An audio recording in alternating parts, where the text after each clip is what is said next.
Railway रुग्णालयातील doctor व नर्सच्या हलगर्जीपणामुळे नवजात शिशूचा मृत्यू।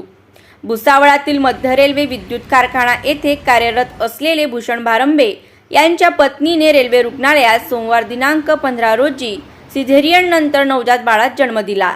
त्यानंतर नवजात बाळ हे रडलेच नाही, तर त्यास अचानक उलट्या होऊ लागल्याने कुटुंबियांनी ऑन ड्युटी नर्स व डॉक्टरांना कळवले।